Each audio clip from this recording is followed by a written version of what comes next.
sur Public Sénat.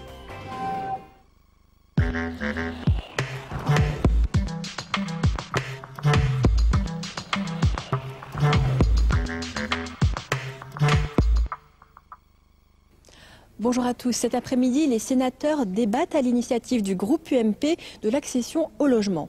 Ce thème, c'est un des engagements de campagne de Nicolas Sarkozy qui a promis de faire de la France un pays de propriétaires. L'accession à la propriété est difficile pour des raisons économiques encore amplifiées par la crise. Et donc, depuis 2007, ce sont tout un ensemble de mesures qui ont été mises en place afin de répondre à ce problème, avec le prêt à taux zéro, le prêt d'accession sociale ou bien encore la défiscalisation des emprunts. Benoît Apparu, le secrétaire d'État au logement, a également mis l'accent sur la vente des logements sociaux à leurs occupants. L'objectif de ce débat, c'est donc d'évaluer l'efficacité de ces dispositifs. Selon Jean-François Mayet, le sénateur UMP à l'origine de ce débat, il reste encore de nombreux problèmes à résoudre. Le problème de la spéculation immobilière qui gonfle les prix, celui de la centralisation de la politique de l'habitat, l'empilement des aides au logement ou bien encore le problème du nombre insuffisant des logements construits en zone tendue. Tout de suite donc, direction l'hémicycle pour ce débat sur l'accession à la propriété. L'ordre du jour, maintenant, appelle le débat sur l'accession à la propriété. La parole est tout d'abord à l'orateur du groupe qui a demandé ce débat. Il s'agit de notre collègue Jean-François Mayet pour le groupe Union pour un mouvement populaire.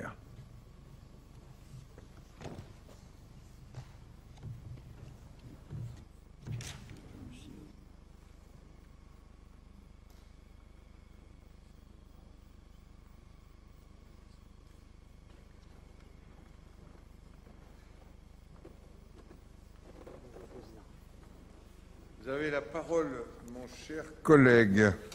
Monsieur le Président, Monsieur le Ministre, chers collègues, avant d'entrer dans le sujet de l'accession, je voudrais dire à vous, Monsieur le Ministre, que mon propos ne constitue pas une charge à l'égard des mesures que vous nous proposez à ce sujet. Ces mesures, je les voterai parce qu'elles vont dans le bon sens. Elles sont d'ailleurs incluses dans le projet sur lequel nous travaillons et que j'ai eu l'occasion de présenter à vos collaborateurs. Elles sont cependant partielles car elles ciblent essentiellement les classes moyennes et ne traitent pas la globalité du problème, à mon sens.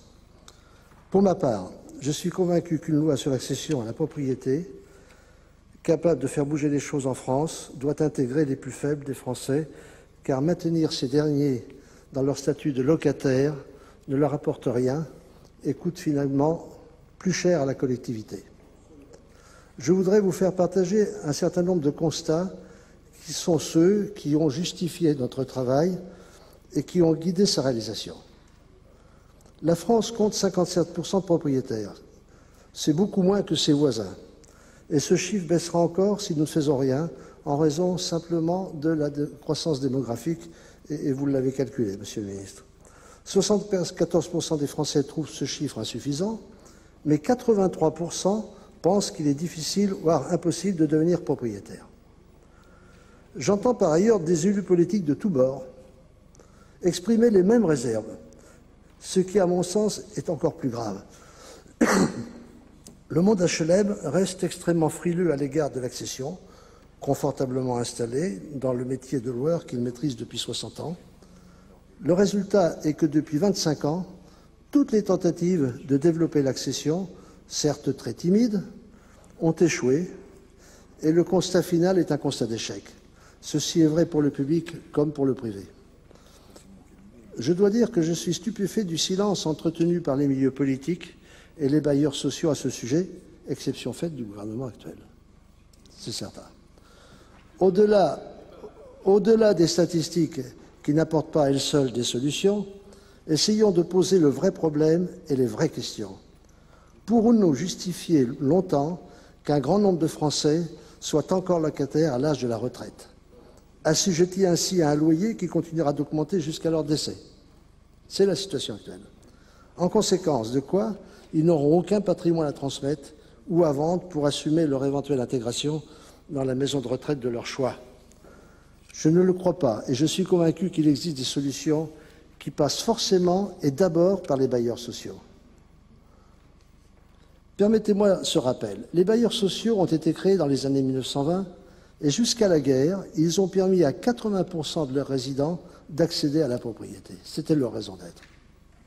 Après la guerre, ils ont dû loger dans l'urgence et décemment des millions de Français venus de la campagne. Vous avez tous connu ça en province, puis des millions d'émigrés venus d'ailleurs. Ils l'ont bien fait, mais ils ont changé de métier en devenant exclusivement des loueurs, ce qui n'était peut-être pas leur choix. C'est de là que vient cette spécificité française qui fait qu'avant la dernière guerre, les Français les plus modestes étaient propriétaires et qu'aujourd'hui, ils ne le sont plus.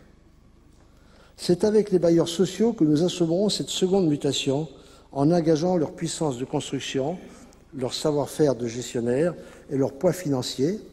Oui, leur poids financier, c'est-à-dire leur capacité à autofinancer et à emprunter.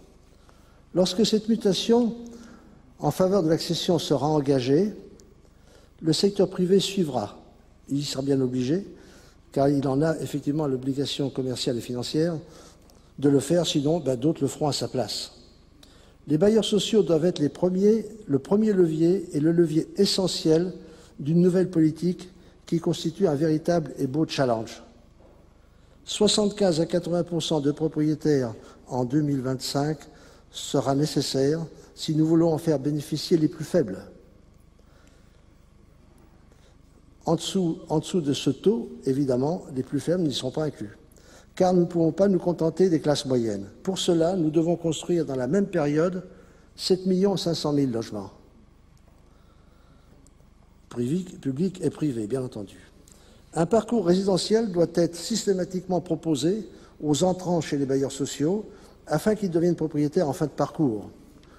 Au cours de la même période, les anciens locataires, bien sûr, on ne peut pas les laisser pour compte, ils payent un loyer depuis 30 ans, 35 ans, devront pouvoir acquérir leur logement dans le cadre d'un crédit dont les mensualités de remboursement ne dépasseront pas le dernier loyer. Ce retour au premier métier constitue évidemment un véritable changement résumé par ces chiffres. 80% de constructions neuves dédiées à la location-accession, 20% seulement réservées à la location, alors qu'actuellement, ils construisent 80% pour louer et 20% pour accéder. Et 40% du patrimoine existé devrait être cédé aux anciens locataires d'ici 2025.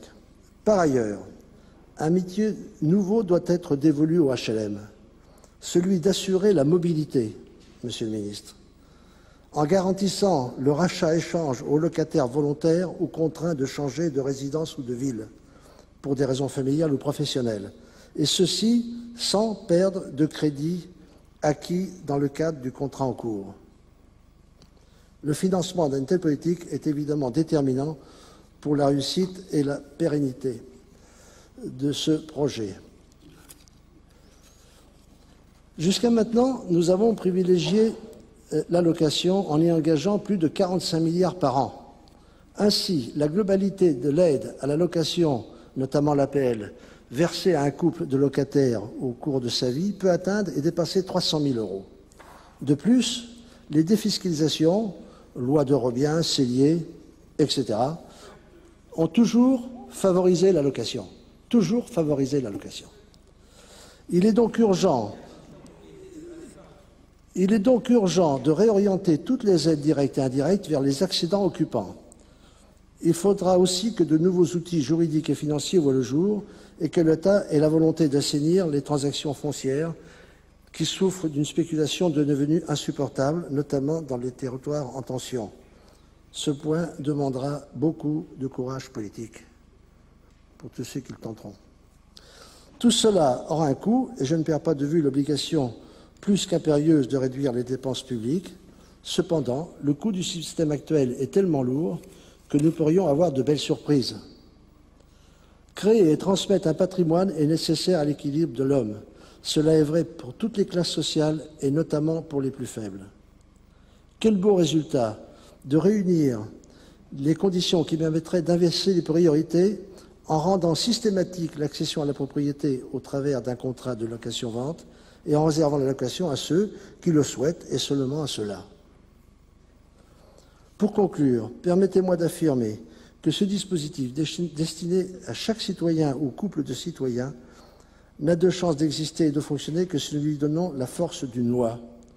C'est la raison pour laquelle je ferai une proposition dans ce sens qui, je l'espère, recueillera l'approbation du plus grand nombre. Et je ne souhaite pas que ça devienne la loi Maillet, bien entendu. Voilà. Je voudrais vous dire, pour compléter, que ce projet sur lequel nous travaillons depuis un an, c'est le projet de plusieurs bailleurs sociaux, dont un, que je connais bien, qui est un des miens, est prêt à servir d'expérimentation dans ma ville de Châteauroux et dans le département de l'Indre. Je vous remercie. Merci, mon cher collègue. Dans la suite du débat, la parole est maintenant à M. Thierry Repentin pour le groupe socialiste.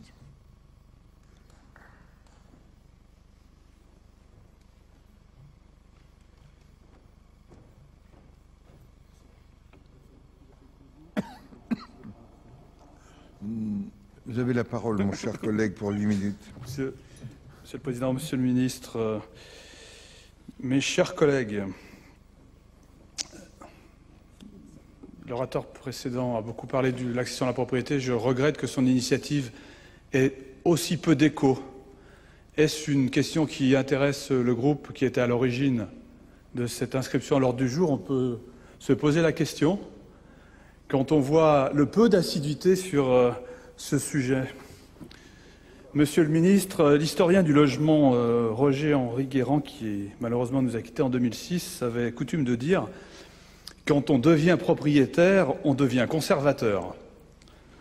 Faut-il chercher là les raisons d'un engouement pour l'accession à la propriété? Et c'est vrai que l'on voit qu'on devient conservateur quand on devient propriétaire. Tous les élus locaux le savent ici. C'est difficile de faire construire un logement neuf à côté d'une maison de quelqu'un qui vient de s'installer. On est donc effectivement conservateur. Le désert de l'hémicycle va me faire abréger mes propos, monsieur le ministre, parce que vous parlez beaucoup, avec insistance, d'un nouveau projet de société, d'un impératif nouveau de modèle économique, notamment sur l'accession à la propriété. Alors je suis allé voir la liste des pays membres vertueux de l'Union européenne, ceux qui comptent le plus de propriétaires dans leur pays. La Roumanie, 96%, la Lituanie et la Slovaquie, 89%, la Hongrie, 87%, et l'Espagne qui n'en finit pas de plonger dans la crise avec 83%, l'Espagne qui vient d'adopter un dispositif pour faire que, par exemple, sur les grandes villes, il y ait 50% de logements sociaux locatifs nouveaux dans toute construction, c'est-à-dire 2 fois plus que l'article 55 de la loi SRU. Les autres pays qui seraient moins vertueux dans l'Union européenne, l'Allemagne, l'Autriche, le Danemark, les Pays-Bas, qui ont tous des taux de propriétaires inférieurs ou équivalents à la France. Et je ne parle pas de la Suisse, qui a beaucoup plus de logements locatifs que de propriétaires, mais c'est vrai que c'est pour accueillir notamment un certain nombre de nos concitoyens qui cherchent à trouver un domicile fiscal. Le Centre d'analyse stratégique, monsieur le ministre, qui est un organe rattaché au service du Premier ministre, publie le mois dernier une étude très intéressante, indiquant un lien fort entre statut d'occupation du logement, mobilité et marché du travail, le CAS soulignant que, je cite, « les pays ayant les plus forts taux de propriétaires occupants sont aussi ceux qui connaissent les taux de chômage les plus élevés », continuant en disant « si l'on compare les individus de même profil socio-professionnel en France, un propriétaire occupant met plus de temps à retrouver un travail qu'un locataire. Sa durée de chômage est d'environ 30% supérieure, entraînant une plus forte proportion de chômeurs que chez les locataires de même catégorie socio-professionnelle. » Si je dis ça, monsieur le ministre, c'est pour qu'on n'érige pas une idée en dogme. Le tout propriétaire ne peut pas être un modèle de société. Pour autant, pour nous, la propriété, c'est une réponse possible à ceux qui en expriment le souhait et qui tiennent compte des contributions possibles de nos concitoyens. En effet, l'accession à la propriété, c'est un des éléments fondamentaux de la politique du logement de notre pays. Pour les ménages qui peuvent acquérir un logement dans des conditions satisfaisantes, c'est un facteur de sécurisation, notamment dans la perspective de la baisse du pouvoir d'achat au moment des retraites. Tout autre sujet important. Or, l'accession marque le pas, c'est un fait, du fait des difficultés économiques des ménages et du niveau des prix. Les ménages les plus modestes, ça intéressera notre collègue, sont de moins en moins fréquemment propriétaires de leur logement, à l'inverse des ménages les plus aisés. En 84, dans le quart le plus modeste de la population, 47% des ménages étaient propriétaires, 60% dans le quart le plus aisé, en 84. En 2006, la proportion chez les plus modestes tombe à 39%, elle s'envole à 76% dans les plus aisés. Et par ailleurs, les jeunes ménages qui sont incités à accéder tôt pour tenir compte de l'allègement de la durée de l'endettement sont également en difficulté pour le faire, tant du fait de loyers du marché élevé peu favorables à la constitution d'une épargne préalable que de la précarité de leurs ressources. Alors, Monsieur le ministre, vous allez faire des économies grâce à la suppression des dispositions que nous avions combattues à l'époque de la loi TEPA, car nous avions dit qu'elle ne produirait pas un propriétaire de plus en France et qu'elle coûterait cher à notre budget. Avec cet argent économisé sur le budget, je pense que l'on peut valoriser, donner un pouvoir solvabilisateur supplémentaire aux prêts à taux zéro, prioritairement pour les ménages aux revenus modestes ou moyens. Première piste. Deuxième piste, je suis sûr que vous allez me répondre sur la première, positivement, vous allez nous faire une démonstration. Et la deuxième, c'est l'instauration d'un champ de TVA à 5,5 pour l'accession à la propriété pour les ménages modestes. Vous avez l'argent pour le faire, Monsieur le ministre, car la suppression du pass foncier et de l'impôt, du crédit d'impôt de TVA supprimé vont vous faire économiser 4,5 milliards d'euros, alors que la modification du PTZ, tel que vous le prenez, vous fera dépenser 3 milliards. Donc il y a 1,5 milliard d'économies qui ne sont pas utilisées. Ce qui veut dire qu'après réforme, il n'y a pas maintien de la dépense globale de l'État pour l'accession, mais sa diminution nette, une partie importante de l'économie faite sur le crédit d'impôt TEPA étant rapportée au budget de l'État. Je précise également que l'élargissement aux 2 derniers déciles vous fera dépenser 400 millions d'euros, alors même qu'avant la réforme, 80% des ménages qui sont dans ces 20% des plus aisés sont d'ores et déjà propriétaires et que du coup le prêt à taux zéro ne leur sert pas et que l'élargissement à ces 2 derniers déciles va vous faire dépenser de l'argent inutilement. Pourquoi cette priorité sur les ménages modestes et moyens selon nous? Premièrement, les coûts des emprunts. Selon les statistiques de la Banque de France, on peut estimer la durée d'emprunt immobilier passer de 14 années en 1996 à 19 en 2010. Ça veut dire qu'on s'endette sur une période beaucoup plus longue pour être propriétaire. Deuxièmement, la hausse des prix. Depuis 1996, les prix immobiliers ont été multipliés par 2,5. Aucun revenu n'a suivi, évidemment, cette évolution. Pour voir son projet aboutir, un candidat à l'accession a dû ajuster son projet en achetant un produit de qualité moins élevé ou plus éloigné de son lieu d'emploi, en augmentant son apport personnel ou en achetant plus petit qu'il ne le rêvait. Et par ailleurs, les prix du foncier sur cette même période ont été multipliés par 7,5. Alors, Monsieur le Ministre, c'est lorsque les sociétés sécurisent le moins les parcours de vie des personnes que le désir d'accession à la propriété est le plus fort. C'est en quelque sorte un palliatif individuel lorsque les garanties collectives, c'est-à-dire en fait un modèle de société, ne permettent plus d'envisager sereinement ces vieux jours. Monsieur le Ministre, il faut donc changer de braquet, et pour changer de braquet, il faut agir sur les prix. Notre effort sur la solvabilisation ne doit pas faiblir, mais en l'état du marché, il ne sera jamais suffisant à compenser l'inflation immobilière et foncière exponentielle de ces dernières années. Je vous pose donc des questions très précises. Comment allez-vous réguler le prix des terrains, taxer la rétention foncière, plafonner les loyers, séparer le marché de la primo-accession de celui de l'accession secondaire? Monsieur le ministre, sur ces sujets essentiels, quelles sont vos propositions pour que votre ambition ne produise pas le même manque de réalisation que l'ambition de votre prédécesseur avec la célèbre maison à 100 000 euros? Merci, mon cher collègue. Monsieur, la parole est maintenant à notre collègue Jean-Pierre Plancade pour le groupe du Rassemblement démocratique social européen.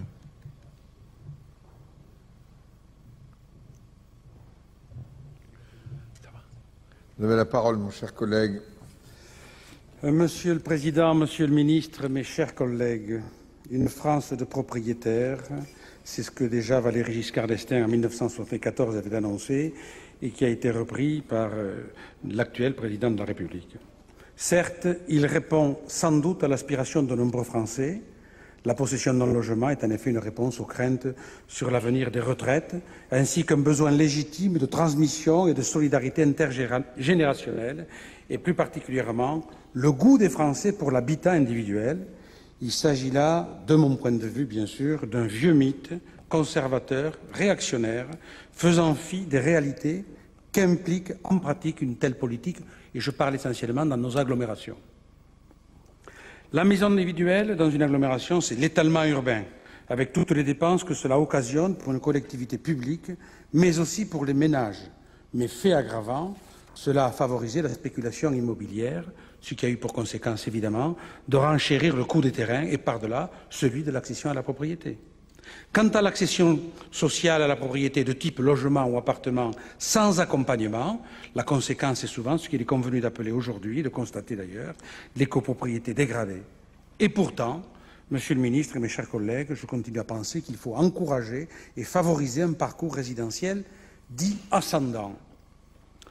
Tout cela pour dire que si l'on veut favoriser l'accession à la propriété, il faut d'abord une mesure simple, maîtriser le foncier. Et cela passe, parce qu'on l'a beaucoup oublié depuis 10 ans, par la réactivation des zones d'aménagement différées, qui ont le mérite de geler le prix du terrain. Cela passe par l'appropriation par les collectivités de terrains constructibles le plus tôt possible. Cela passe également par une taxation conséquente et obligatoire des terrains qui sont rendus constructibles à la suite d'une décision publique. Soyons lucides, l'accession à la propriété est devenue de moins en moins accessible aux ménages à revenus modestes, ça vient d'être dit, tandis que la proportion des ménages sous plafond PLUS grimpait de 64 à 74% entre 2001 et 2006, la proportion des ménages à moins de 3 SMIC parmi les accédants chutait de 45 à 33%. Les classes moyennes ont, elles aussi, subi fortement la crise et la pression immobilière. Il faut dire qu'en 15 ans, les prix de l'immobilier ont été multipliés par 2,5, alors que le revenu des ménages n'a progressé que d'1,5 point. Malgré la déductibilité des intérêts d'emprunt, les prêts à taux zéro, le pass foncier, les maisons à 100 000 euros, celles à 15 euros par jour et le taux d'intérêt très bas, la France des propriétaires n'a pas beaucoup progressé, 57% de propriétaires. Ce chiffre n'a pas bougé depuis 2007 et je passe sur ce qu'a dit mon prédécesseur. Vous nous avez proposé une réforme des aides à l'accession, une de plus, si je peux me permettre, ainsi le PTZ, le prêt à taux zéro plus, dont vous nous dites qu'il mobilisera 2,6 milliards d'euros au lieu d'1,2 milliard, mais vous prévoyez de supprimer d'autres financements comme le pass foncier, le crédit foncier, le crédit d'impôt sur les intérêts d'emprunt et d'autres encore. Bref, globalement, j'ai calculé que l'aide à la pierre allait diminuer de 50%. Mais cette nouvelle mesure n'est pas soumise à condition de ressources, ce qui ne devrait pas favoriser les plus pauvres. Et centrée sur les zones les plus tendues, doit-on s'en réjouir? Oui et non. Oui pour les zones qui manquent de logement, mais non car 30% des ménages, mais seulement 30% vivent dans des agglomérations de moins de 5 000 habitants. Enfin, je suis un de ceux qui pensent qu'il faut que les offices d'HLM mettent à la vente une partie de leur patrimoine. Je rappelle que la somme dégagée par la vente d'un appartement permet d'en construire 3 ou 4. Mais aujourd'hui, les offices d'HLM sont arc-boutés sur un positionnement qui, de mon point de vue, est un positionnement idéologique, parce qu'on pourrait entendre que la vente d'appartements publics serait en quelque sorte une privatisation rampante d'un bien public. Je rappelle qu'il s'agirait seulement de vendre à un particulier, et je dis bien un particulier, de vendre, et la vente devrait se faire sous garantie en cas d'accident de la vie, et que le syndic de la copropriété demeurerait l'office d'HLM vendeur. Mais le proverbe dit, quand on veut tuer son chien, on dit qu'il a la rage. Et là, les offices d'HLM excellent. Les gens ne seraient pas acquéreurs au motif qu'ils ne voudraient pas acheter un logement dégradé dans une zone dégradée. Évidemment, si on met en vente des appartements dégradés, personne n'en voudra. Mais dans les propriétés HLM, il n'y a pas que des appartements dégradés, dans des immeubles dégradés et dans des zones dégradées. J'en connais, j'y ai même vécu.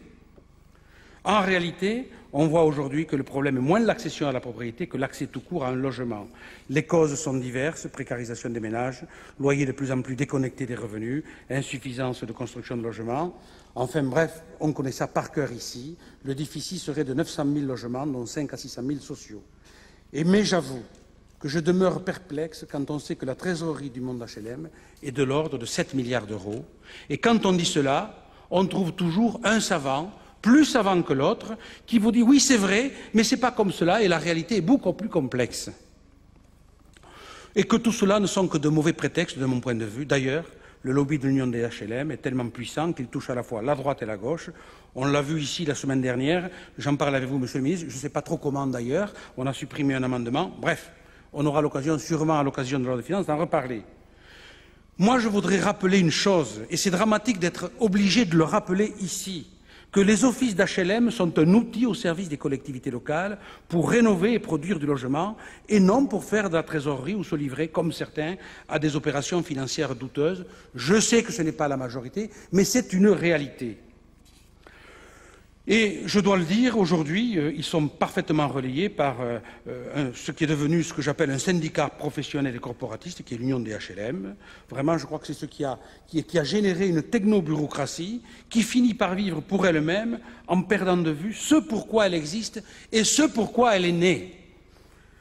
Et tous ces gens-là, largement diplômés d'ailleurs, au lieu de mettre leur savoir au service de l'innovation, au service de la créativité, de trouver des formules intelligentes qui aident les collectivités locales à produire moins cher, ils emploient toute cette énergie à la défense des trésoreries des offices d'HLM.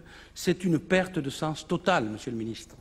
D'ailleurs, dès lors que l'on crée une union pour quelque chose, c'est en général pour affirmer la défense d'intérêts particuliers liés à la profession. Passons là-dessus. Alors certes, il y a la crise économique, certes, il y a le désengagement de l'État, mais ces deux facteurs ne doivent pas enlever un troisième qui est majeur. C'est celui de la volonté politique locale qui ne relève ni de l'État ni de la crise et qu'on ne peut pas enlever au maire, au président d'agglo ou au président d'office d'HLM. Or, force est de constater que cette volonté politique, sur tous les bancs, est atone. Sinon, il y a longtemps que nous aurions résolu le problème du logement dans ce pays. Et d'ailleurs, moi qui suis un décentralisateur par essence, je pense aujourd'hui que cette politique est trop décentralisée et elle est un frein au développement de l'offre parce que nos élus sont fragilisés par des populations qui, prenant de l'âge, repliées sur elles-mêmes, ne veulent plus voir dans leur ville arriver des populations nouvelles, dites pauvres. Et nos élus locaux résistent mal, peu, voire pas du tout à cette pression. Enfin, je voudrais dire qu'on entretient une autre confusion grave dans nos agglomérations. Ce n'est pas, mesdames et messieurs et mes chers collègues, l'architecture. Ce n'est pas la concentration urbaine qui crée le malaise. C'est le chômage, c'est la crise économique qui sont responsables de ce malaise social et pas autre chose. Alors, Monsieur le Ministre, je vous l'ai dit et je l'ai redit, certes, je pense qu'on ne peut pas non plus prétendre bâtir une politique d'accession à la propriété quand on diminue de moitié les aides à la pierre. La question que je voudrais vous poser, ne pensez-vous pas qu'il est grand temps que l'État reprenne les choses en main, précisément parfois pour enlever quelques contraintes à des élus locaux qui pensent comme vous, mais qui n'osent pas le dire? Merci, mon cher collègue.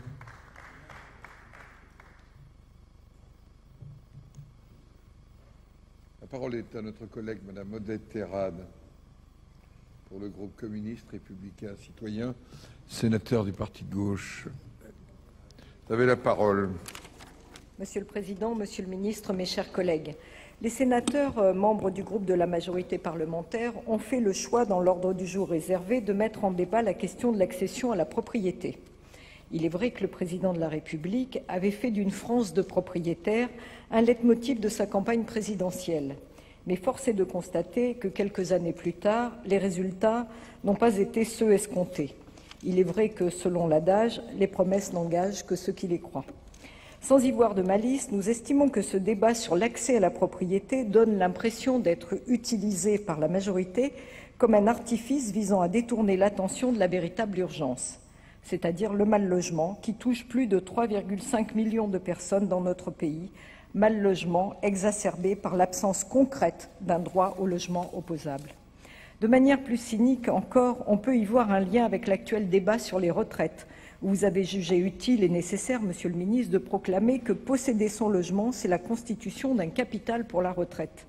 Cela s'apparente à une forme d'aveu sur la baisse évidente des pensions que va générer la réforme en cours et donc sur sa nocivité sociale qui donne raison à ces millions de gens qui manifestent, mais tel n'est pas notre sujet aujourd'hui. En se faisant cependant l'apôtre d'une France de propriétaires, en consacrant pour ce faire des dispositifs fiscaux avantageux, sans aucune prise en compte de la problématique sociale, le président de la République a pourtant commis un manquement grave. Il faut d'ailleurs se souvenir qu'avant la crise des subprimes, il ne tarissait pas d'éloges sur les crédits hypothécaires. C'est dire la pertinence qui caractérisait son jugement sur les solutions à mettre en œuvre pour répondre à la crise du logement que connaît notre pays. Pourtant, la crise des subprimes a largement démontré que vouloir ainsi à tout prix favoriser l'accession à la propriété, indépendamment de la question du pouvoir d'achat, ne pouvait produire que des catastrophes humaines, poussant les gens à s'endetter sur plusieurs générations pour le plus grand bonheur des banques. C'est d'ailleurs ce mécanisme qui conduit aujourd'hui à ce qu'il y ait 778 000 personnes en procédure de surendettement. Pas étonnant dans ces conditions, comme l'a rappelé notre collègue tout à l'heure, que 83% de nos concitoyens pensent impossible de devenir propriétaires. En effet, comment parler d'accession à la propriété en dehors de toute considération humaine? Ainsi, pour devenir propriétaire aujourd'hui, non seulement il faut pouvoir disposer de ressources suffisantes, mais également pouvoir témoigner d'une certaine stabilité dans son parcours professionnel. Or, les préceptes libéraux et la politique menée par ce gouvernement conduisent la plupart de nos concitoyens à la précarité et à l'instabilité, notamment par une mobilité professionnelle accrue. Je rappelle ici les propos de Madame Parisot, présidente du MEDEF, qui s'interrogeait en ces termes : « Si la vie, la santé, l'amour sont précaires, pourquoi le travail échapperait-il à cette loi ?» Mais peut-être a-t-il échappé à la patronne des patrons qu'il est justement demandé aux accédants à la propriété de justifier d'un travail et d'un revenu non précaire pour pouvoir prétendre obtenir un prêt bancaire. Comment également pouvoir se porter acquéreur d'un logement alors même que le pouvoir d'achat est en berne et que l'État, au nom de la rigueur, n'assume plus ses missions de service public et particulièrement celle du logement. Ainsi, les propriétaires comme les locataires doivent faire face à des dépenses courantes de logement qui augmentent plus vite que leurs revenus, que ce soit en termes de charges, d'eau, de gaz ou d'électricité.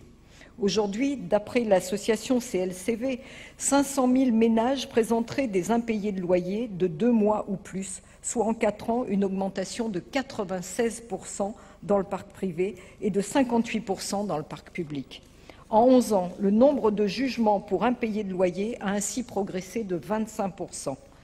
Selon le journal Conjoncture Logement, pour devenir propriétaire de son logement en France, il vaut mieux avoir des revenus supérieurs à la médiane des Français. Il s'agit donc d'une petite minorité de nos concitoyens qui peut y prétendre. Les chiffres sont d'ailleurs accablants. Entre 2007 et 2009, l'accession à la propriété des personnes à revenus moyens a ainsi reculé de 37%. Nous le voyons donc bien, en dehors d'une politique sociale ambitieuse, il sera bien difficile de faciliter l'accession à la propriété. À cette occasion, je voudrais également évoquer avec vous un élément déterminant qui explique la difficulté liée à l'accession à la propriété, élément qui réside dans la spéculation foncière galopante induite par une démission des pouvoirs publics dans la maîtrise du foncier. En 30 ans, on constate une hausse de 572% des prix du foncier. C'est pourquoi nous plaidons depuis de nombreuses années pour une régulation des prix et du foncier, pour aboutir à une meilleure convergence entre les prix pratiqués et les revenus perçus par nos concitoyens. Pour en finir avec le niveau du constat, je ne peux passer sous silence la diminution des aides à la pierre qui ont plongé le logement dans la crise que nous connaissons aujourd'hui, c'est-à-dire le manque d'au moins 900 000 logements. Pourtant, dans la loi de finances que nous allons être amenés à voter bientôt, les aides à la pierre sont encore une fois en nette diminution, passant à 500 millions. Cette politique récurrente de désengagement de l'État se traduit par le fait qu'en 2008, seuls 368 000 logements ont été mis en chantier. Dans le même temps, la politique fiscale du gouvernement se traduit par la multiplication des dispositifs type cellier ou de Robien, dont l'opportunité politique et l'efficacité sociale n'ont jamais été démontrées. Ces dispositifs fiscaux ont surtout favorisé le logement privé sur fonds publics, ce qui nous apparaît particulièrement contestable. Ces dispositifs n'ont au final servi qu'à embraser la spéculation foncière, la spéculation autour du marché de l'immobilier. Le 14 septembre dernier, le président Nicolas Sarkozy et vous-même, Monsieur le ministre, avez présenté de nouvelles mesures qui trouveront leur prolongement dans la loi de finances, soi-disant pour favoriser l'accession à la propriété, mais en réalité pour assujettir plus encore l'accession dite sociale à la voracité et à la volatilité des marchés financiers. Ainsi, il est prévu de revenir sur la récente déductibilité des intérêts d'emprunt, car trop budgétivore. Le pass foncier serait également supprimé pour cause de difficultés du 1% logement à le financer. Exit enfin le prêt à taux zéro dont le plafond avait pourtant doublé avec le plan de relance. Place au nouveau prêt à taux zéro, PTZ+, sorte de PTZ amélioré, qui pourrait concerner 380 000 bénéficiaires en proposant des montants et des durées de prêt allant jusqu'à 30 ans. Ce prêt serait universel pour les primo-accédants et sans condition de ressources. Cette réforme aurait également le mérite principal, à vos yeux, de participer à l'effort de réduction des dépenses publiques, puisque le coût devrait atteindre 2,6 milliards, soit une économie de 1,6 milliard par an. Je trouve particulièrement intéressant à ce sujet les propos de Madame Mathilde Lemoine, directrice des études à HSBC France, qui remarquait qu'il ne faudrait pas que l'argent injecté dans l'accession ne serve qu'à alimenter une hausse des prix. Quelle lucidité en vérité! En réalité, vos mesures ne servent que les banques, nourrissent un système pervers et pernicieux qui financiarise, spécule et prospère sur les difficultés sociales de nos concitoyens les plus démunis, exacerbant au final la fameuse fracture sociale. Alors qu'il y a aujourd'hui 1,3 million de demandeurs de logement et, je le répète, 770 000 personnes en situation de surendettement, il me semble que ce débat sur l'accession à la propriété ne répond pas à l'urgence logement vécue et ressentie comme une priorité par nos concitoyens. Car soyons clairs, derrière les annonces sur l'aide à l'accession à la propriété, c'est la casse du logement social qui se confirme. L'accès au logement social est durci, les bailleurs sont contraints de céder une partie de leur parc au nom de l'accession sociale à la propriété. Pour le logement social, on assiste à un véritable désengagement de l'État incarné dans la période par le hold-up sur les offices HLM de 340 millions par an sur 3 années prévues dans la loi de finances, et ce, malgré le réajustement en commission des finances à l'Assemblée nationale. Je conclus, Monsieur le Président. Nous considérons pour notre part que le logement ne doit plus être considéré comme une marchandise. Les pouvoirs publics doivent mettre en place une politique publique et un service public du logement à la hauteur des enjeux. Cette politique devrait se caractériser par la mobilisation de l'ensemble des outils disponibles, fiscalité, politique foncière, rôle des banques et intervention publique. Dans ce cadre, pour notre part, il nous semble primordial de revenir sur un équilibre plus sain entre aide à la pierre et aide à la personne. Dans ce cadre, afin d'inverser les logiques spéculatives, la création d'un pôle public de l'habitat se trouve réaffirmée. Ce pôle public permettrait de lancer le grand programme de construction de logements et notamment de logements sociaux dont notre pays a besoin pour enfin garantir à tous le droit opposable au logement digne de notre société du XXIe siècle. Merci. Merci, ma chère collègue. La parole est à notre collègue Colette Giudicelli pour le groupe Union pour un mouvement populaire. Vous avez la parole, ma chère collègue. Merci, Monsieur le Président. Monsieur le Ministre, Mesdames et Messieurs les sénateurs, afin de respecter les engagements du Président de la République, vous avez fait, Monsieur le Ministre, de l'accession à la propriété un objectif politique majeur. Nous sommes tous d'accord pour dire qu'accéder à la propriété est primordial pour chaque Français, c'est vrai, car c'est un puissant ressort de promotion sociale, ainsi qu'une garantie patrimoniale essentielle qui permet, et je voulais le dire à M. Repentin, entre autres, de sécuriser sa retraite. Sans conteste, certaines mesures mises en œuvre par le gouvernement, telles que la déduction des intérêts d'emprunt sous forme de crédit d'impôt et le maintien de l'éligibilité des primo-accédants aux prêts à taux 0%, ont d'ores et déjà largement contribué au développement de l'accession à la propriété. Ainsi, grâce aux mesures votées par le Parlement, depuis le 1er janvier 2003, 5 millions de Français ont pu quand même accéder à la propriété. Et c'est avéré, aujourd'hui, comme tous les orateurs l'ont dit, 57% des Français sont propriétaires, la moyenne européenne est à 66%, le président nous a fixé 70%, je suis convaincue que nous y arriverons. Il est en effet incontestable que les effets de la crise ont freiné de manière notable, on ne peut pas le nier, la possibilité de cette accession. Trop de nos concitoyens se retrouvent en effet exclus du parcours résidentiel auquel pourtant ils aspirent. Les conséquences économiques et sociales qu'une crise structurelle du marché pourrait avoir en matière de tension sur le marché locatif privé, au gré des reports d'accession enregistrés, ne doivent sûrement pas être ignorées. Les classes moyennes, surtout les classes moyennes, ont subi fortement les effets de cette crise et de la pression immobilière. Leurs dépenses contraintes moyennes ont quasiment doublé pour atteindre 40% de leur budget. Et le logement représente en moyenne plus de 20% du budget d'un foyer, ce qui est quand même énorme. Afin de rendre plus efficace ce dispositif d'accession à la propriété, vous avez donc décidé de le réformer. Il y a une multiplicité des outils créés, c'est vrai, au fil du temps, qui ont rendu peut-être peu lisible et très coûteuse la politique d'accession. Et pourtant, ces mesures sont essentielles pour lutter contre la précarisation de ceux dont on a parlé, les classes moyennes et modestes. La réforme est donc nécessaire et je salue, permettez-moi de le faire, Monsieur le ministre, le travail effectué, bien sûr, par vous-même et par vos services. L'ensemble des mesures qui figurent dans cette réforme nous seront présentées dans le cadre du PLF pour 2011, que le Sénat examinera, je crois, à partir du 18 novembre prochain. C'est pourquoi nous serons très attentifs, Monsieur le ministre, au dispositif que vous nous proposerez. Dans les faits, tout le monde en a parlé, alors je ne vais pas risquer d'être redondante, mais le PTZ+, qui est une nouvelle aide phare réservée aux nouveaux propriétaires de leur résidence principale, doit remplacer à partir du 1er janvier les 3 grandes aides actuelles d'accession, le prêt à 0%, initié depuis 1995, qui reste aujourd'hui encore un outil primordial pour l'accession à la propriété, en sécurisant l'apport personnel des ménages modestes et des jeunes primo-accédants, et par conséquent les banques elles-mêmes, il constitue un puissant soutien de la solvabilité de la demande. C'est la raison pour laquelle nous ne pouvons qu'approuver la création de ce PTZ+.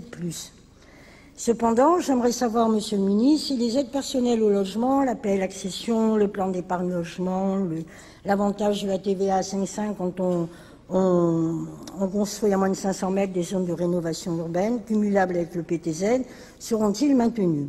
Car nous savons que les plafonds de prix d'achat de logements vont plus que doubler dans certains cas en raison de la crise, dans le neuf comme pour l'ancien. Il est aussi essentiel que la nouvelle aide soit supérieure pour les ménages à revenus modestes, et les classes moyennes aussi, aidés par les dispositifs actuels. Voilà, Monsieur le ministre, je ne crois pas qu'il faille penser qu'il y a des solutions miracles, qu'on peut tout faire avec les bailleurs sociaux, etc. Je crois que les bailleurs sociaux, il y en a d'excellents, il y en a de moyens, il y en a de moins bons, il y en a qui construisent, il y en a qui entretiennent bien leurs immeubles, il y en a qui non seulement ne construisent pas, mais n'entretiennent même pas les leurs. On en parlait ce matin, je crois en réunion, il faut aller se battre parce qu'on a des appartements qui restent vacants dans nos HLM parce que le bailleur ne les rénove pas suffisamment quand ils sont dans un état lamentable et qu'on peut difficilement loger des enfants dans des chambres où le plafond est moisi, etc. Je crois qu'il faudrait que vous nous aidiez, par exemple, quand on parlait des petits propriétaires, pas les patrons du CAC 40, qui achètent leur petit appartement 5 ans avant la retraite en disant on va le louer, parce qu'ils ont fait des économies, puis que malheureusement ils se retrouvent avec des locataires, et eux ils veulent louer justement. Ils se retrouvent avec des locataires qui pendant 2, 3, 4 ans ne payent pas le loyer. Ils ont la plus grande difficulté à faire expulser ces locataires pas très honnête, j'oserais le dire, et que du coup on se retrouve dans certaines villes avec un nombre d'appartements vacants qui est quand même assez phénoménal. Et je crois que ça, il faut vraiment que nous ayons une action sur ce genre de problème.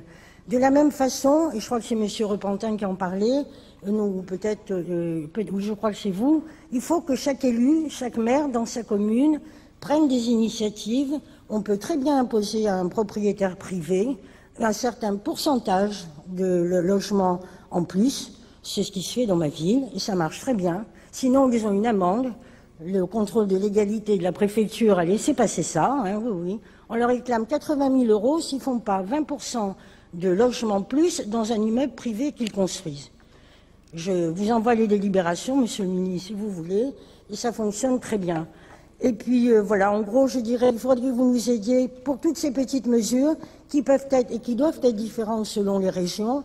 Quand on a beaucoup de terrain, quand on peut construire, c'est vrai que là, le maire n'a pas le droit de ne pas faire ce qu'il doit.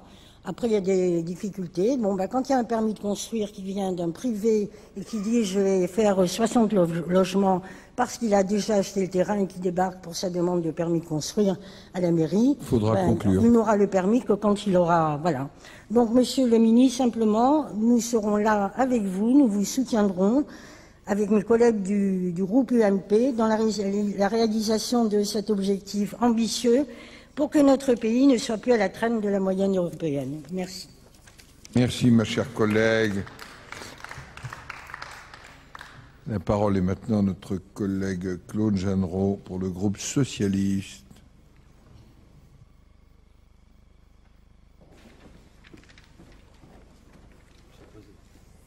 Vous avez la parole, mon cher collègue. Merci, Monsieur le Président, Monsieur le Ministre, mes chers collègues. L'article 56 du projet de loi de finances pour 2011 propose la création d'un nouveau prêt à taux zéro renforcé au service, vous le savez, d'une ambition portée par le Président de la République, la France des propriétaires. 3 aspects positifs éclairent ce projet, je veux les souligner. D'abord, incontestablement, il apporte un élément de simplification dans les aides de l'État au sein d'un système caractérisé, il faut bien le reconnaître, par une complexité croissante des circuits de financement de la politique du logement. Et je crois qu'on peut en espérer une lisibilité et une efficacité accrues. Ensuite, le nouveau système recentre l'aide là où elle est nécessaire et s'inscrit dans un souci écologique. L'aide serait en effet renforcée pour les achats en zone tendue et les montants varieront selon qu'il s'agit d'un logement respectueux de l'environnement. Bien sûr, il convient d'en savoir plus sur les modalités.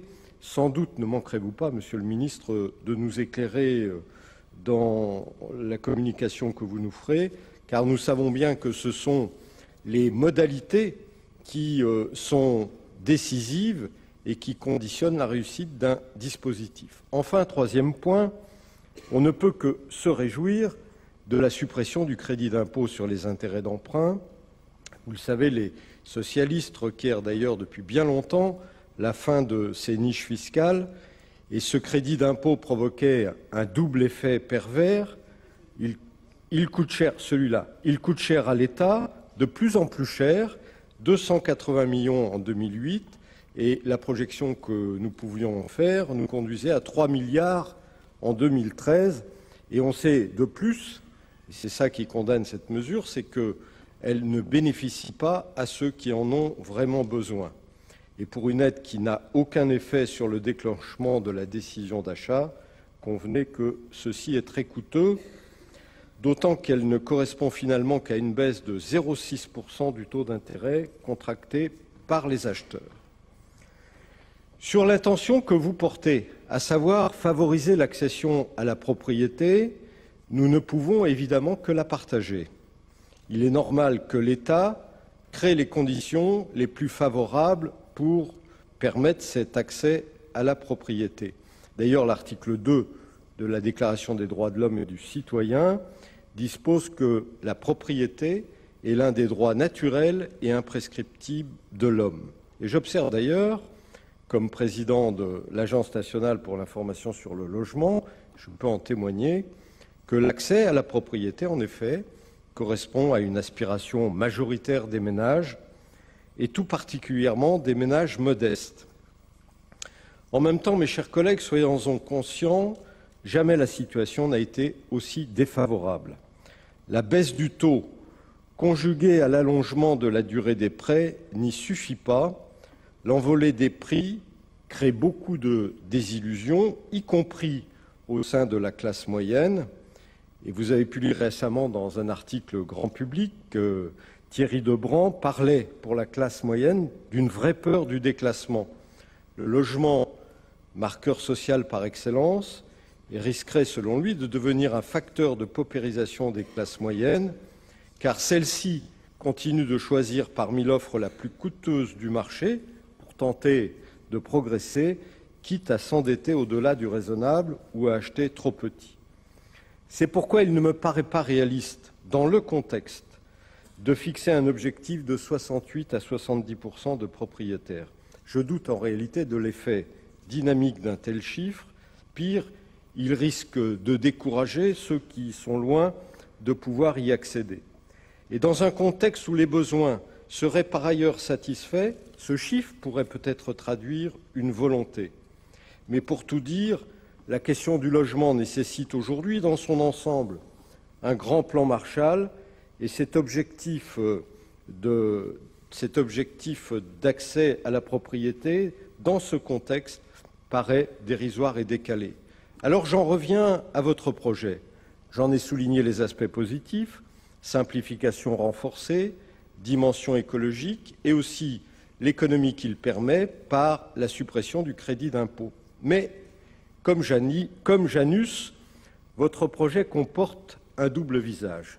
Et dans son versant négatif, le fait de rendre le prêt à taux zéro universel me paraît lourdement dommageable et du coup le rend, par certains aspects, inopportun, inefficace et injuste.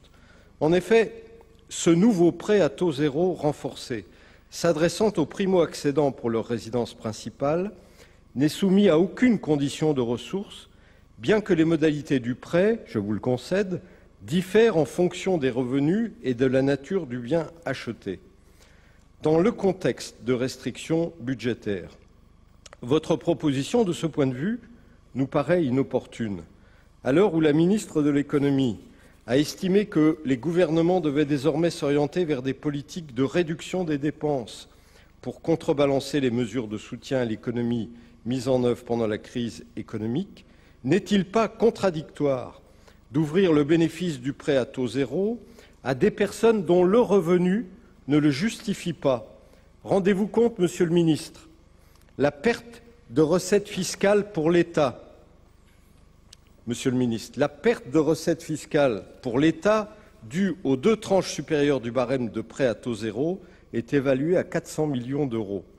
Et sous cet aspect, votre projet me semble inefficace. Il ne peut avoir en effet aucun impact sur la décision d'accéder des ménages aisés et ne représente, c'est le risque, qu'un effet d'aubaine. Elle correspond à une politique qui tend à favoriser les plus prospères, à créer des avantages pour ceux qui n'en ont pas besoin, et sous cet aspect, cette mesure est inefficace. Enfin, votre proposition est injuste, et j'ai compris d'ailleurs dans les propos de mon collègue Jean-François Maillet qu'il nous rejoignait, elle est injuste à l'égard de ceux qui n'ont pas de revenus suffisants pour accéder à la propriété. Je note que parmi ces personnes auxquels les revenus interdisent de devenir propriétaires, nombreux sont logés dans le parc social auquel le gouvernement voulait imposer un nouveau prélèvement. L'article 99 du projet de loi de finances prévoyait en effet d'instituer un prélèvement sur les ressources financières des organismes HLM fondé sur leur assujettissement à la contribution sur les revenus locatifs. Or, la non-extension du nouveau prêt à taux zéro aux revenus les plus élevés aurait permis précisément de réaliser l'économie recherchée à travers le prélèvement sur les loyers HLM. Ce nouveau prêt à taux zéro est donc un cadeau sans efficacité pour les plus aisés et un pied de nez pour les locataires HLM, ce qui est profondément choquant. Au-delà de ces critiques, votre réforme continue de soulever un certain nombre d'interrogations. D'abord, répond-elle aux besoins de sécurisation financière, en particulier sous l'angle des risques de surendettement? L'accès au crédit, surtout dans un contexte où le marché de l'emploi est très dégradé, ne risque-t-elle pas mécaniquement de majorer les risques techniques de surendettement des ménages? Quels sont les garde-fous? Aujourd'hui, j'observe que seuls 5% des emprunteurs en cours de remboursement sont couverts par une assurance chômage. Et même si je souhaite saluer le rôle des agences départementales pour l'information sur le logement et la grande compétence de leur personnel, qui joue un rôle, vous le savez, essentiel au service de la sécurisation des projets immobiliers, je m'interroge sur la question de savoir s'il ne convient pas d'aller un peu plus loin dans la recherche de mesures concrètes et opérationnelles. Enfin, il convient de s'interroger sur l'efficacité de vos propositions au service de la mobilité résidentielle. Je ne reviendrai pas sur les propositions du Centre d'analyse stratégique qu'évoquait tout à l'heure mon collègue Thierry Repentin. Il formule un certain nombre de propositions, notamment sur le champ fiscal. Je vous pose la question de savoir les suites que vous entendez leur donner.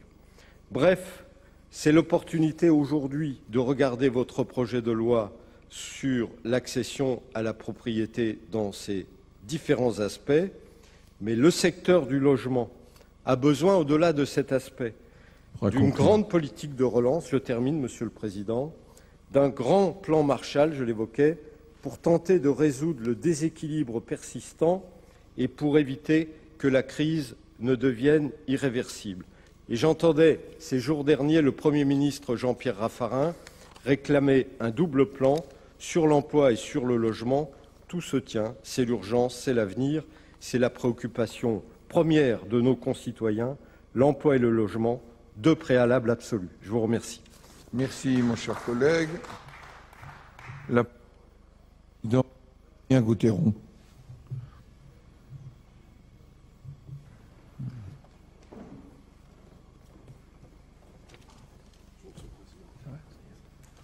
Vous avez la parole, Monsieur le Président. Je vous remercie. Merci, Monsieur le Président, Monsieur le Ministre, mes chers collègues. C'est vrai que le Président de la République a donné une feuille de route extrêmement ambitieuse en matière d'accession à la propriété. J'ai bien entendu ce qui a été dit par les orateurs précédents. Moi, je veux insister quand même, certes, sur le caractère, disons, ambitieux de l'objectif, mais aussi sur sa valeur sociale quand même. Parce que il me semble que, à travers cet objectif, c'est un vrai projet de société qu'a le Président de la République et qu'il s'agit de constituer un peu, de renforcer la cohésion de notre société. C'est ainsi qu'il faut comprendre cet objectif, un objectif mobilisateur. Alors certes, il y a beaucoup d'étapes à franchir pour l'atteindre, Monsieur le Ministre, on le sait bien. Il faut d'abord redonner confiance à l'ensemble des ménages dans un climat économique encore dégradé, affaibli par la timide reprise de la croissance, la faible progression anticipée du pouvoir d'achat, la pression du chômage, l'augmentation des déficits publics. Il faut aussi développer une offre de logement économiquement accessible, une offre diversifiée, une offre équilibrée. C'est dans ce contexte que la réforme des aides à l'accession s'imposait, notamment dans le cadre du projet de loi de finances pour 2011 que nous allons bientôt examiner. Tout en tenant compte de la rigueur budgétaire imposée par le poids des déficits publics, la reconfiguration des aides existantes doit permettre de réconcilier les ménages avec l'investissement dans la pierre et de développer l'accession à la propriété, notamment sociale, afin de rénover le parc HLM. Cependant, le marché de l'ancien, et je vais parler un peu des zones rurales, Monsieur le Ministre. Oui, le marché de l'ancien ne doit pas être le parent pauvre de la réforme, mais j'aimerais, sans insister trop, Monsieur le Ministre, au moins vous dire que je souhaiterais avoir des précisions sur les intentions du gouvernement sur ce point. Comme beaucoup ici, je suis maire d'une petite commune rurale et je constate que dans nos bourgs, beaucoup d'immeubles, un certain nombre d'immeubles, on le sait bien, ne sont pas habités, sont désaffectés. Les organismes d'HLM auxquels on fait facilement appel ont atteint leurs limites très souvent et considèrent qu'ils ne peuvent plus prendre en charge la réhabilitation de ces logements. Mais je pense, Monsieur le Ministre, qu'on a dans nos communes et de plus en plus des gens qui seraient capables de devenir propriétaires, qui le souhaiteraient, mais à qui effectivement manque un peu les moyens, parce que la charge est lourde, on trouverait des vendeurs. Les propriétaires, parfois, sont vendeurs. Ils se rendent bien compte que leur immeuble, ils ne peuvent pas le valoriser, ils ne peuvent plus l'utiliser. Et malgré l'attachement patrimonial à leurs biens, ils sont souvent prêts à vendre. Mais on est bloqué. Il faut réellement, Monsieur le ministre, que dans des zones comme celle dont j'ai la charge dans un département comme le mien, vous donniez à ceux qui veulent devenir propriétaires la possibilité de le devenir et de trouver les financements.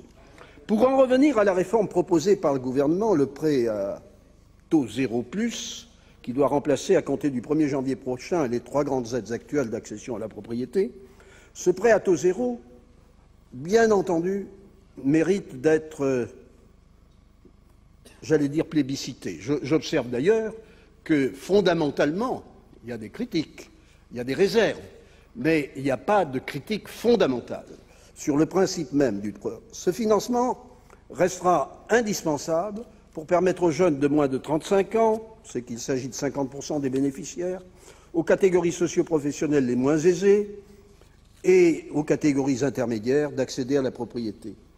Toujours considéré comme tel depuis sa création en 1995, le prêt à taux 0 reste un puissant levier pour la relance de l'activité de construction. Pour autant, c'est dans l'ancien que la mesure est la plus efficace et permet au plus grand nombre de Français d'être propriétaires de leur logement. La mise en place d'un taux à taux 0 renforcé, le PTZ+, apparaît comme une évidence aujourd'hui pour remplir pleinement son rôle social, pour encourager, pour déclencher véritablement des projets d'accession à la propriété, notamment chez les ménages modestes. Il faut donc, pour garantir l'efficacité et la justice sociale du dispositif, que ce prêt puisse être modulé en fonction de la taille et des ressources des ménages, de la typologie des accédants et de la zone géographique des opérations financées. J'ai bien entendu ce qu'a dit tout à l'heure notre collègue M. Jeanneraud, qui était d'ailleurs tout à fait équilibré.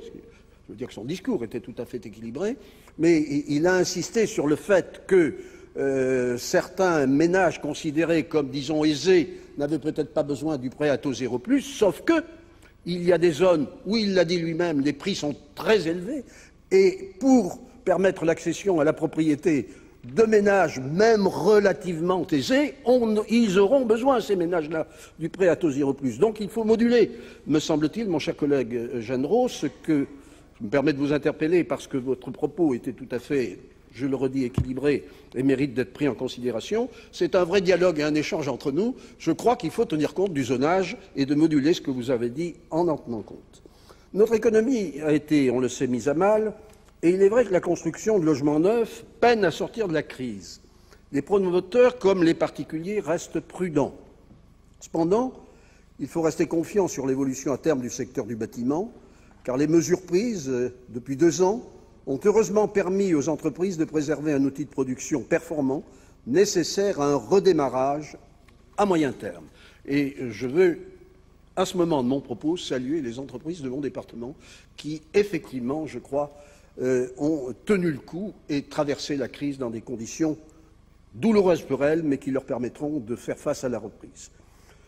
Je veux donc saluer la réforme des aides à l'accession à la propriété, qui est la bienvenue en cette période de sortie de crise. Bien entendu, Monsieur le Ministre, avec mes collègues, cela a été dit par ma prédécessrice tout à l'heure, collègue Giudicelli, nous apporterons notre total soutien à vos propositions lors de l'examen du projet de loi de finances pour 2011. Merci, Monsieur le Président. La parole est maintenant à notre collègue Marie-Hélène Désegleaux pour le groupe Union pour un mouvement populaire. Vous avez la parole, ma chère collègue.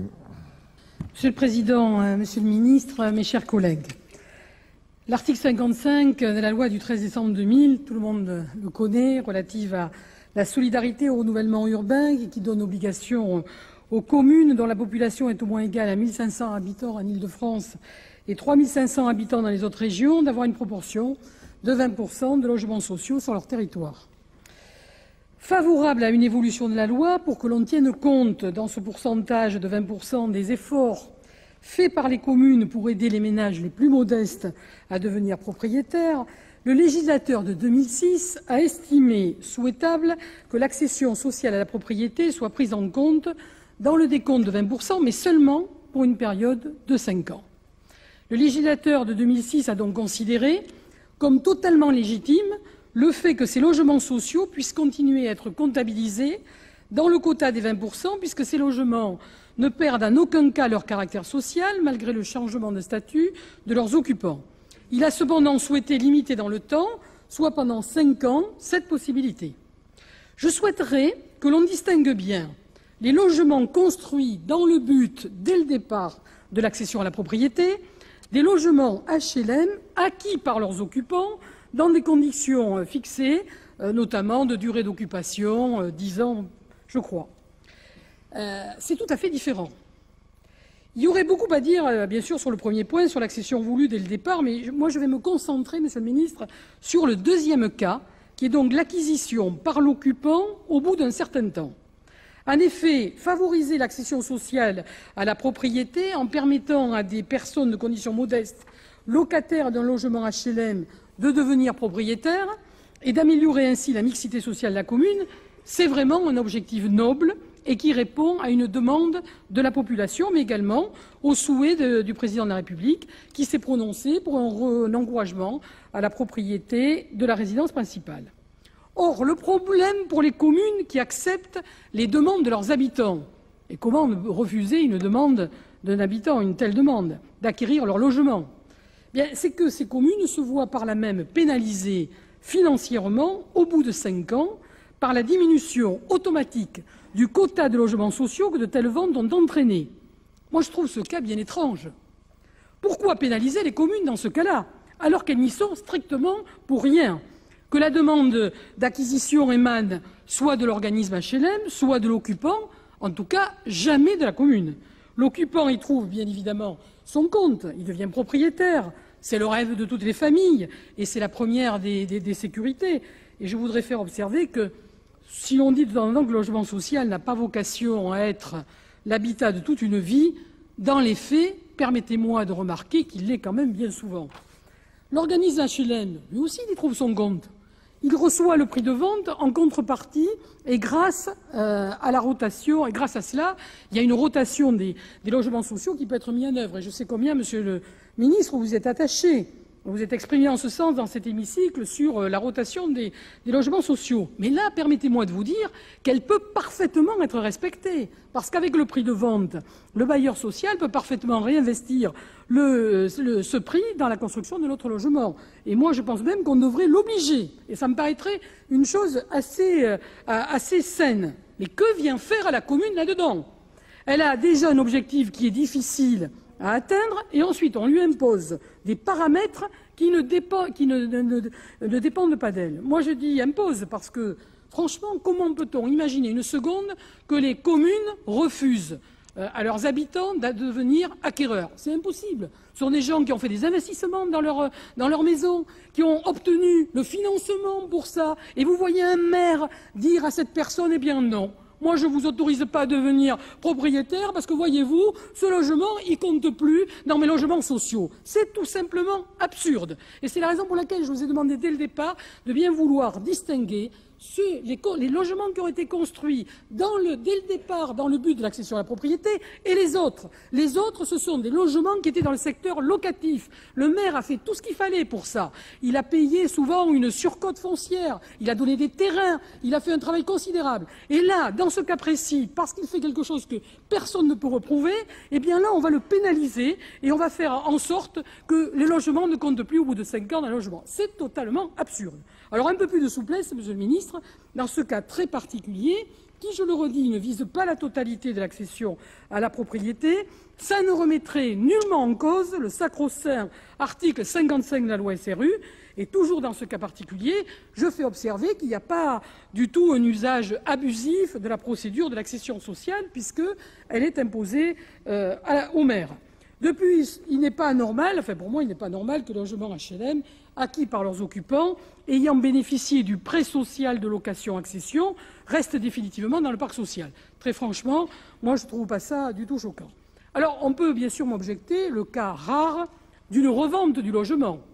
Et bien sûr, on peut l'envisager. Je ne dis pas que c'est un cas d'école, mais ça peut effectivement exister. Par exemple, quelqu'un qui était locataire, qui devient propriétaire dans les conditions que je viens de rappeler, qui décède.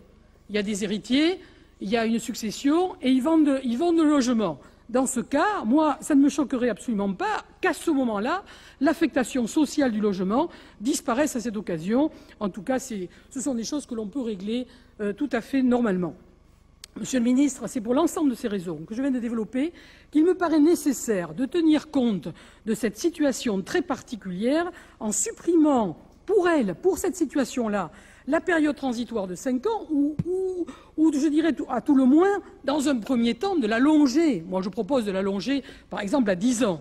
J'ose espérer de votre part, Monsieur le ministre, une attention toute particulière aux problèmes soulevés à un moment où on ne peut que constater le lourd déficit du nombre de constructions, le renchérissement des loyers et des prix de l'immobilier, et que la crise du logement touche tout le monde.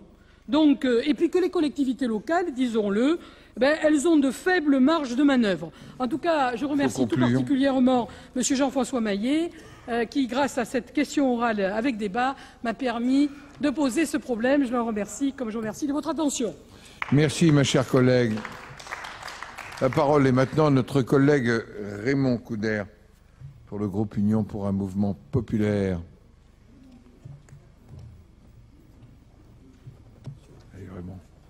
Vous avez la parole, mon cher collègue. Monsieur le Président, merci. Monsieur le Ministre, mes chers collègues, la possibilité d'acquérir son logement s'inscrit dans une aspiration légitime des jeunes ménages et devrait marquer une étape essentielle dans un parcours résidentiel. Elle correspond à la volonté du Président de la République de faire une France de propriétaires.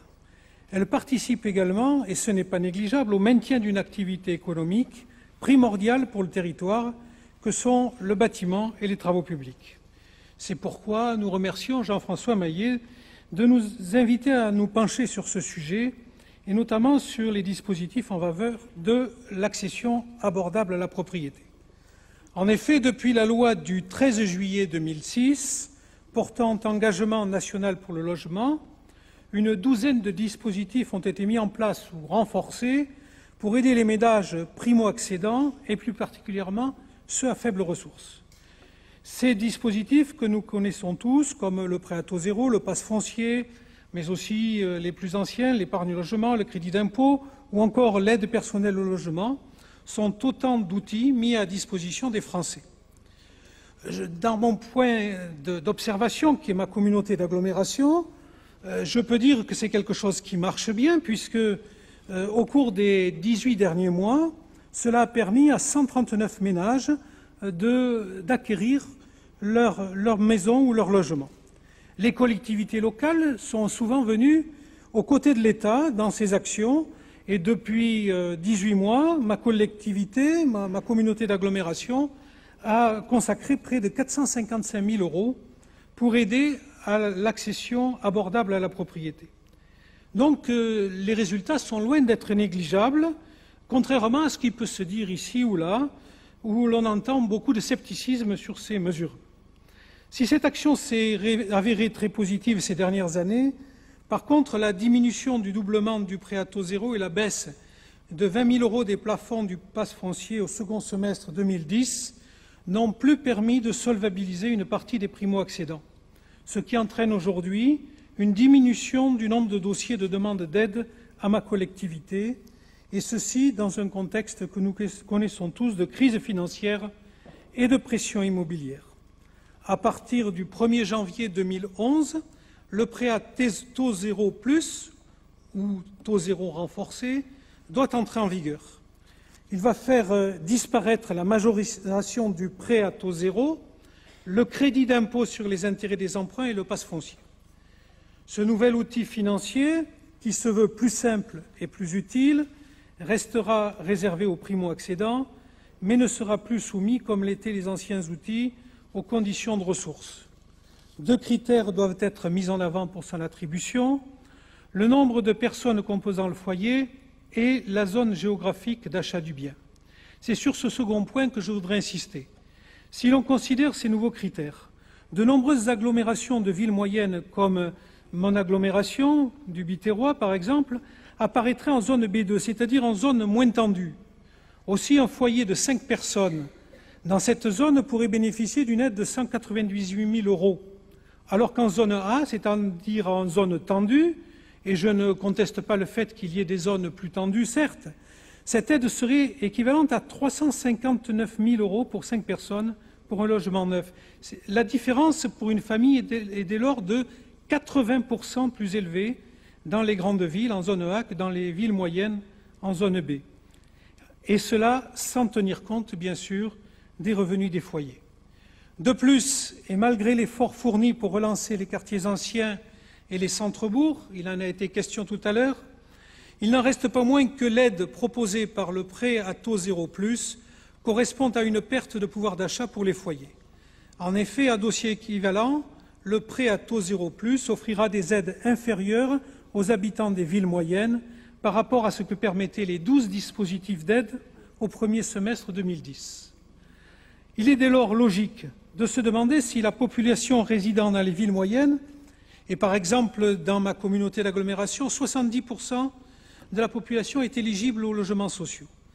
Si cette population continuera à se tourner vers cet outil financier pour devenir propriétaire et de se questionner sur l'impact économique qui en résulterait le cas échéant, notamment dans le domaine du bâtiment et des travaux publics. Merci, mon cher collègue. Bien, pour répondre aux orateurs et à l'auteur de la question orale, la parole est maintenant à M. Benoît Apparu, secrétaire d'État chargé du logement et de l'urbanisme. Vous avez la parole, Monsieur le Ministre. Merci, Monsieur le Président. Mesdames et Messieurs les sénateurs, je voudrais tout d'abord remercier Jean-François Mayet d'avoir bien voulu demander l'inscription à l'ordre du jour de ce débat aujourd'hui sur l'accession à la propriété. C'est, je crois, comme lui, une question absolument majeure pour notre pays et plus généralement pour la politique du logement. Nous avons eu l'occasion d'en discuter ensemble à plusieurs reprises et je sais que nous partageons globalement la même analyse sur ce sujet-là. Je voudrais répondre bien évidemment aux différentes interpellations du sénateur Mayet et de l'ensemble des sénateurs, mais avant peut-être vous dire quelques mots sur la réforme que nous avons engagée et qui me permettra d'ailleurs de répondre à un certain nombre d'interpellations qui ont été faites. Le 14 septembre dernier, le président de la République a présenté les grandes lignes de cette réforme de l'accession à la propriété. Quelles sont-elles? Nous avons souhaité très clairement avoir un système plus simple, en réduisant le nombre d'aides, ça a été souligné. Nous avons souhaité un système plus efficace pour faire progresser le nombre de propriétaires. Nous avons souhaité un système qui soutienne la construction, ce qui n'est pas le cas des outils actuels. Et puis nous avons souhaité un dispositif évidemment écologique. Enfin, un autre élément très important, si ce n'est le plus important de ce nouveau dispositif, un dispositif qui épouse la réalité des prix sur notre territoire et des différences de prix sur notre territoire. J'y reviendrai suite à l'interprétation, bien évidemment, du sénateur Couder.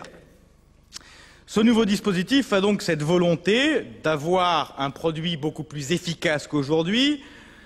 Au lieu d'investir 1,2 milliard d'euros, nous investirons 2,6 milliards d'euros dans le prêt à taux 0+.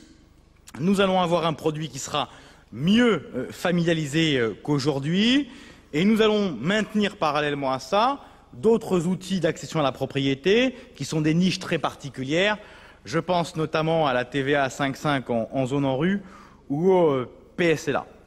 Je voudrais également vous dire que nous allons parallèlement, et c'est un enjeu essentiel de cette réforme, agir sur les prix.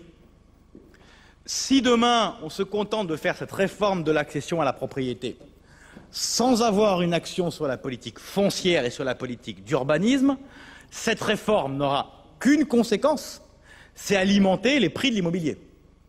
C'est la raison pour laquelle je suis, à titre personnel, mais totalement opposé à une préconisation qui a été faite tout à l'heure, d'avoir la généralisation d'une TVA à 5,5 sur l'immobilier. Plus le produit est universel, plus le produit est identique. Il m'avait semblé que pour les foyers les plus modestes, vous aviez proposé une TVA à 5,5. Mais je vous le dis tout de suite, une TVA à 5,5, ça n'a qu'un impact, c'est directement sur les prix.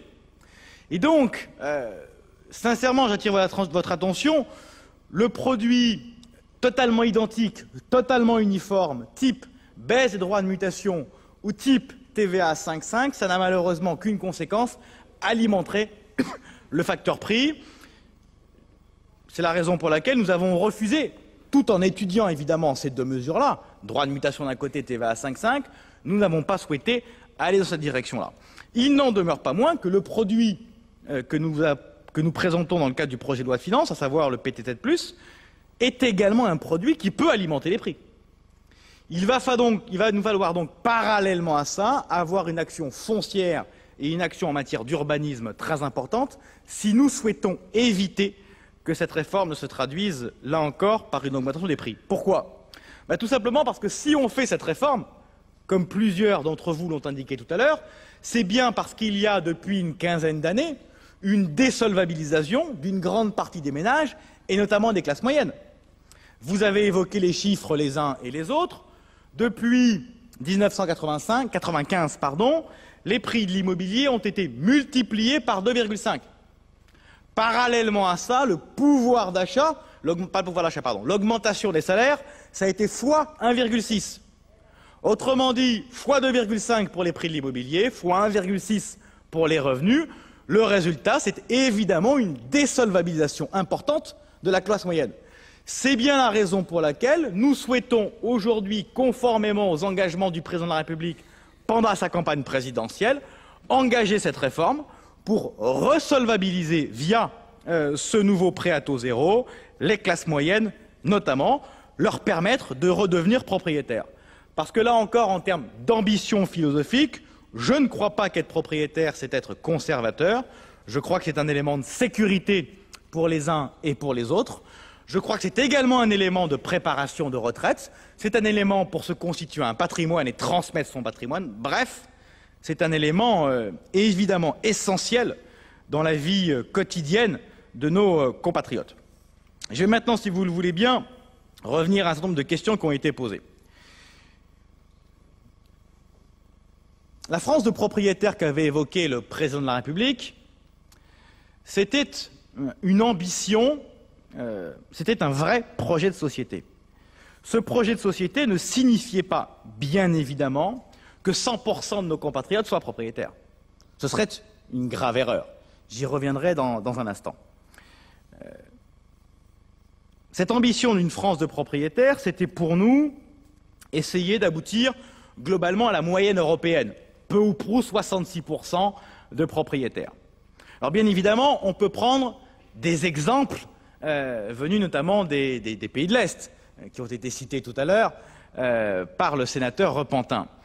Mais nous n'avons jamais souhaité avoir 82, 83, 85% de propriétaires en France. Ce serait effectivement une erreur en termes de mobilité.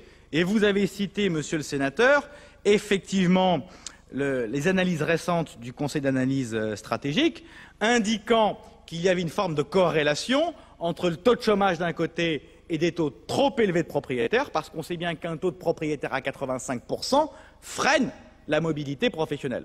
Donc de ce point de vue-là, pas de procès d'intention, personne n'a affirmé qu'on souhaitait rejoindre les champions européens de la propriété, personne n'a souhaité affirmer que nous voulions 85% de propriétaires.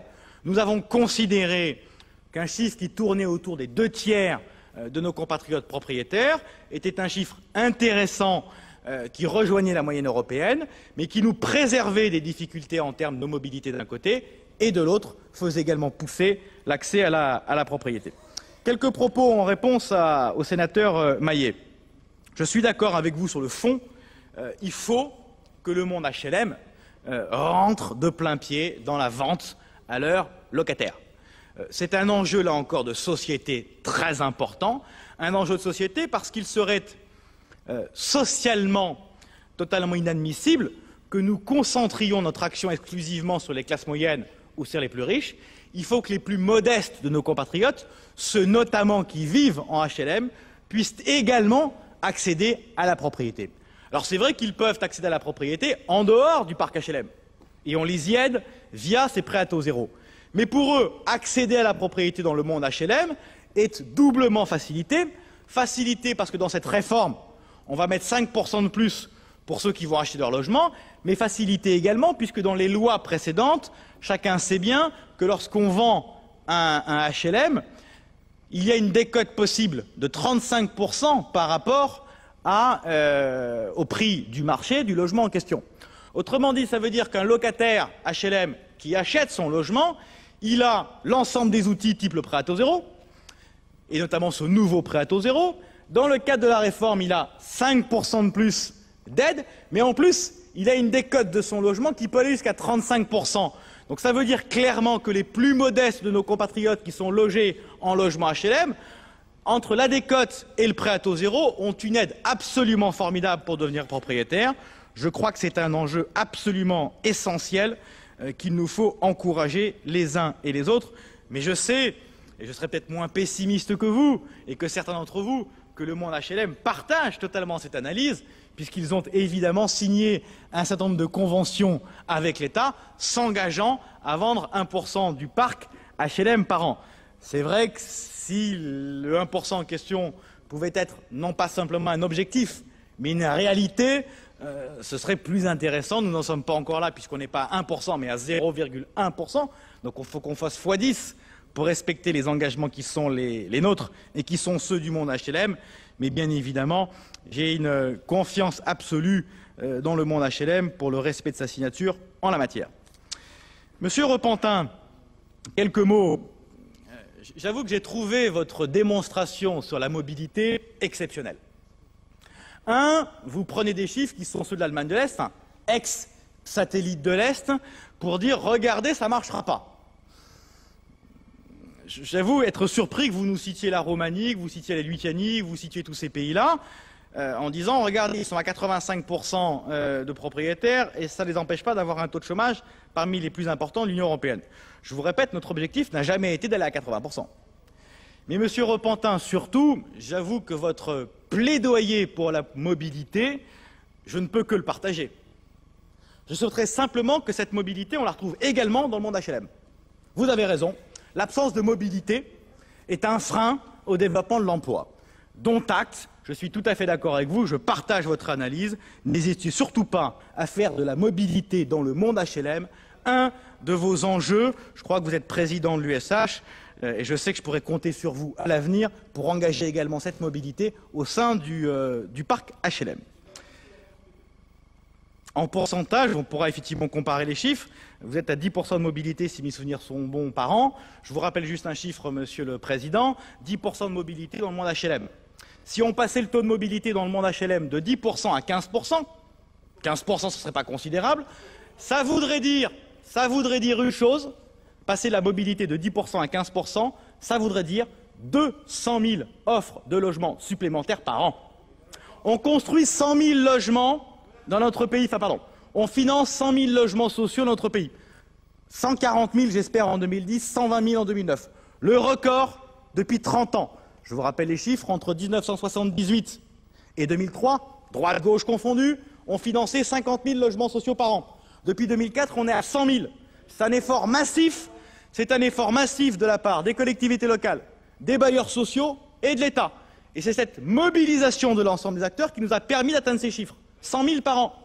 Mais si on améliore la mobilité en passant de 10 000 à 15 000, c'est 200 000 offres nouvelles par an. Et là, avec un coût de 0%, ni pour les bailleurs, ni pour l'État, ni pour les collectivités locales. 200 000 d'un côté contre 100 000 de l'autre, nous avons un effort majeur à faire en matière de mobilité et je sais que je peux compter sur vous pour y arriver. Monsieur le sénateur Repentin, vous évoquez également cette question de l'universalité du prêt à taux zéro.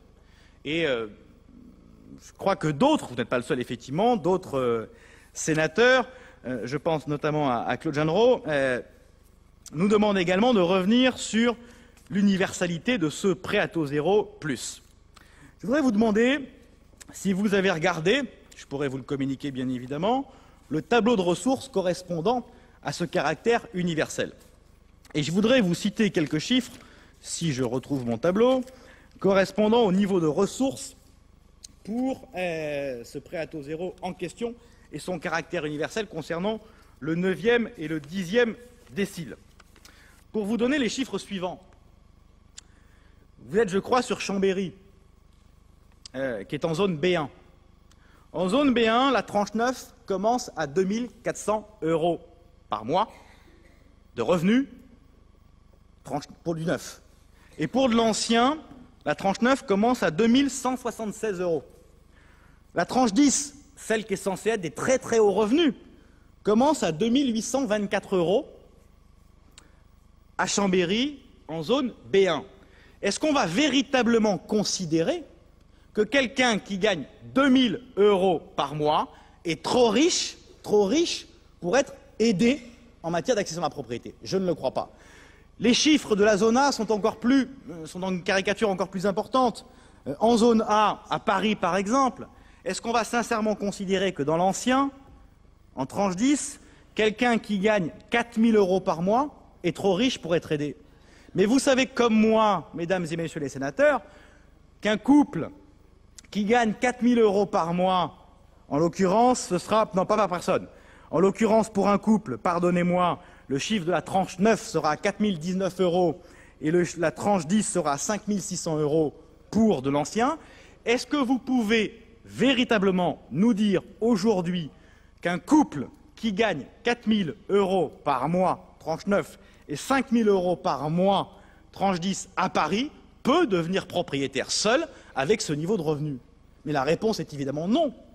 Quelqu'un qui gagne 4 000 ou 5 000 € par mois à Paris ne peut pas devenir propriétaire.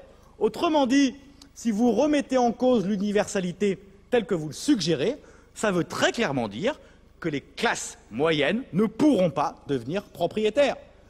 Là encore, dès lors que nous réservons ce produit aux primo-accédants, ce ne sont pas les plus riches de nos compatriotes qui accéderont à ce produit-là, puisque les plus riches de nos compatriotes sont d'ores et déjà propriétaires. Et je voulais donc insister, j'ai été un peu long sur ce sujet-là, pardonnez-moi, mais insister sur ce point. Voilà pour le début de cette semaine de contrôle de l'action du gouvernement au Sénat. Pendant une semaine, le Sénat va s'intéresser à l'efficacité des politiques publiques, avec demain un débat portant sur les prélèvements obligatoires ou encore jeudi un débat portant sur la politique de coopération et de développement de la France. Prochain rendez-vous de l'actualité politique et parlementaire, les journaux de 19h et de 22h et toujours notre site publicsénat.fr. Très bonne soirée sur notre chaîne.